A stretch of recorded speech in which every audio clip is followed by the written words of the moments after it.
Pull your contract, cause we gotta see the split. The way you doing splits, your pants might rip. And I think that's why some people starting to put out excuses. Oh, y'all love everything Kendrick do, but y'all always want to be so hard on Drake. We hard on Drake because he set a standard. Heavy is the head that wears the crown. Drake? Now,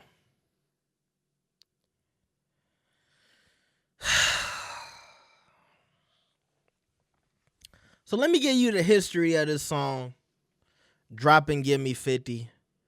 Some people calling it Push Up. This really came out about 12 p.m. Eastern Standard Time. Now, when it first came out, I said, maybe this is AI. And for the last couple of hours, people were thinking, oh, maybe this wasn't Drake. Maybe this was an AI track.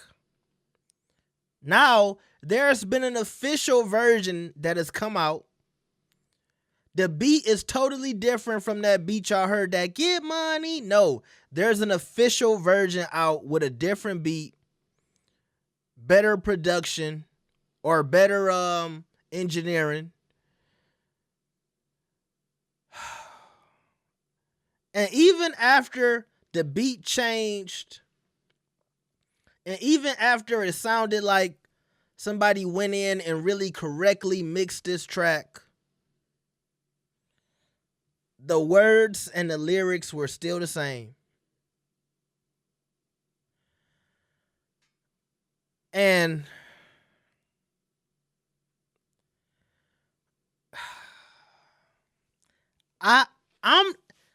there's nobody in the world who is a bigger Drake fan than me.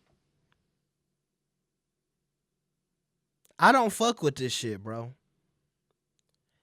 It's so underwhelming. When I'm listening to this, it reminds me of the Pusha T diss that he made towards Drake. I'm like, oh, so now you're changing up your whole diss style, and you jumping into the same style as everybody else. That's what this feels like. This feels like a Drake diss record that he based off of every other diss song that we've ever heard from every artist before him. This don't sound like a typical Drake diss.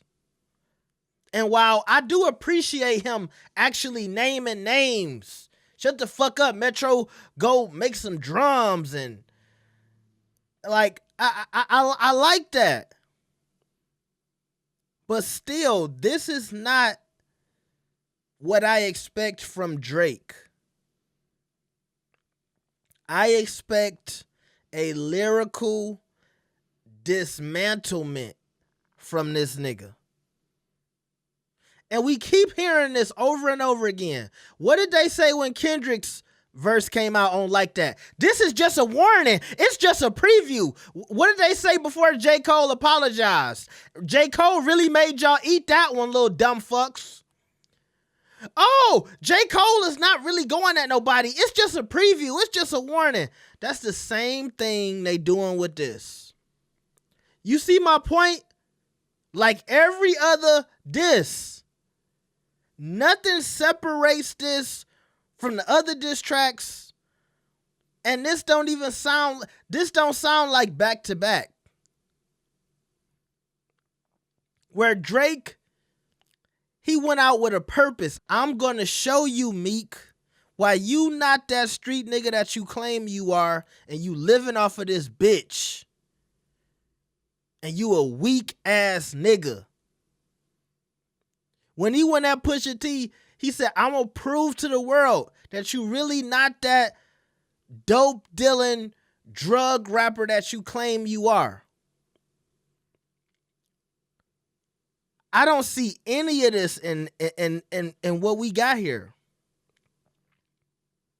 It's a whole bunch of cute lines, but then it's a whole bunch of trash bars too. When I heard this, pull your contract, cause we gotta see the split. The way you doing splits, bitch, your pants might rip. The way you doing splits,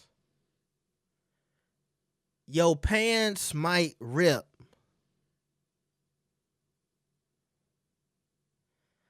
some of the bars, even in this whole little thing, oh, you better go do that show. Maroon 5 need a verse. Like, I'm like, okay, Drake, like, all right. I mean, it's cool to hear Drake say he gave niggas number ones. Obviously, this was a line towards Future.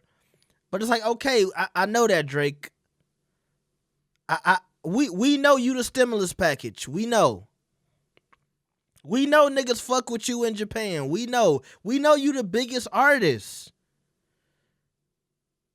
You bigging yourself up in the shit that we already know is not why we're here. We're here to show the world that even though you have all of this success, you're just as good as a rapper as these guys. You don't need to tell us shit we already know. I do think the push-up line is really cool. If y'all saw the video of Kendrick doing the push-ups, I guess that's where he got that from. I think that's, clever. But even when he talking about the splits, going back to that trash ass line, like, does that move any of y'all? We all know Kendrick got money. We all know fucking J. Cole got money. All three of the quote unquote big three, even though J. Cole shouldn't be allowed to be in the big three no more. But we all know all three of these niggas have touched 100 mil plus. I'm being honest. They touched it. We don't care about Kendrick's contract. That nigga is rich. He got it. And you even playing money games. You being a billionaire and these niggas not. Like, at the end of the day, if these niggas have touched 100 million, who cares about the money at that point? I thought it was cool when he said, SZA got you wiped down. I like that part. I like that. But throughout most of this, it's just him bigging himself up, mentioning shit that's been going on. He talked about the Rolling Loud shit. Y'all remember I reported that Travis Scott had went on stage and he was trying to hear the diss record first. A lot of that shit was cool. He went at the Weeknd later on talking about, niggas can't come back to the 6. Obviously, that's talking about the XO boys. He talked about somebody switching their chain. If y'all don't know, Future, he recently put on the XO chain. He used to rock the OVO chain, so he done switch gangs. Wicked, wicked, wicked. The song Wicked, wicked, wicked. That's the Future song. But at the end of the day, I'm just really being honest with y'all. The shit that stood out to me was when he mentioned Casanat. He was like, oh, y'all niggas begging Casanat. I was like, oh, at least Casanat got a shout out. And in the official song, at the end of it, he actually played a clip of DJ Academics. So DJ Academics got a shout out. So Casanat and Academics got their shout out. And that's really what I left thinking about this song. Oh, yeah, he also said, I don't care what Cole said, that dot shit was weak as fuck. Like even a lot of this was like, I'm going to say something real quick about it, but I'm not going to break it down. I'm not going to get into any details. If this was a movie or a show, I would say this is weak writing. When you just like skim past major details and you just talk about a little bit of a thing and you don't give any background to it. That's what this whole track felt like. I'm going to mention this. I'm going to mention that. I'm going to try to mention everybody. He said something about, oh yeah, that nigga turning 50. He was talking about Rick Ross jumping in. But this wasn't it. And I'm telling you this as a Drake super fan. This shit wasn't it. Now, DJ Academics is telling everybody, because at first, before the real version came out, he was like, oh yeah, well, he's just trying to get Kendrick to come outside and release this track, because the rumor is everybody knows that Kendrick has this secret track that's supposed to end Drake. So this just came out as a little teaser to try to get Kendrick to come out. And he, it was almost like he was making an excuse for this record. Then the official version comes out where the beat is different, and he's like, "Oh, I love it now." I'm like, "You love it now?" The context of the song hasn't changed, but I'm looking at that like, and I'm not trying to go at academics, but I'm looking at that like, damn, bro. I know you and Drake cool, and I would love to have Drake's number, but I would still have to tell him like, yo, I ain't fucking with this. I don't care how much love a nigga show me. If I ain't fucking with something, like I could tell you privately I ain't fucking with it, but I wouldn't be afraid to do my job. And I'm not thinking that's where Ak is coming from. I really think Ak is such a super fan that he's blinded by like the Drake light, the light skinnedness of Drake. It blinds him. So he's just kind of falling in love with this. And I feel like a lot of Drake fans, they feel like this is so fire. But to me, like, he's in competition with himself. This is not the best I've seen of Drake. It's not. And that's why I said I'm happy Ak got his shout out. I'm happy Casanet got his shout out. I'm disappointed.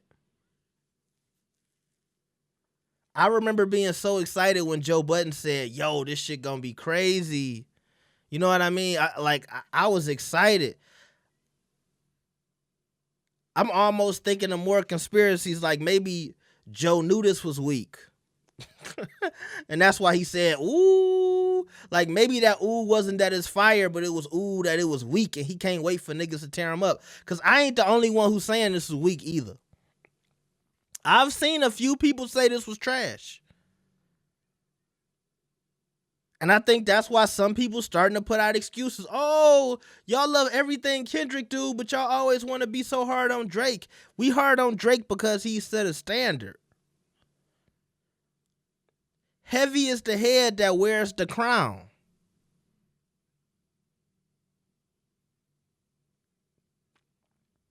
So I'll take it for what the Drake fans want you to take it as, which is he's just trying to get Kendrick to come out. And if Kendrick comes out and it's fire and he obliterates Drake, I'm going to say it. And I'll be waiting for Drake to clap back. Now, what I will say is, and we'll just take it to the Meek diss, he put out 3 tracks for Meek. Okay? And we didn't get back to back until the last track. And I will say that I'm assuming that this is going to obviously be a back and forth thing. If you ask me, we might get 2 tracks from Kendrick and Drake. I think Drake has started it with this, so this is his first track. Kendrick's gonna drop his secret track.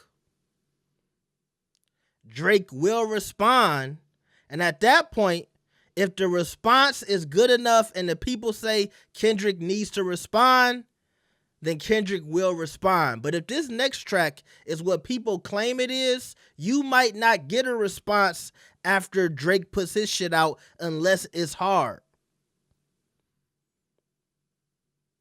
It's a lot of clever shit in this.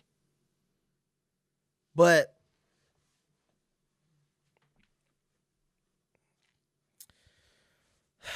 and I'm not going to use the word trash, but this is underwhelming.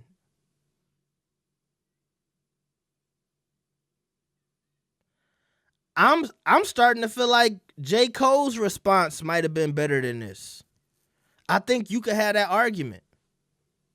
Let me know what you think about this. Like the video and subscribe. I will see y'all next time. Peace.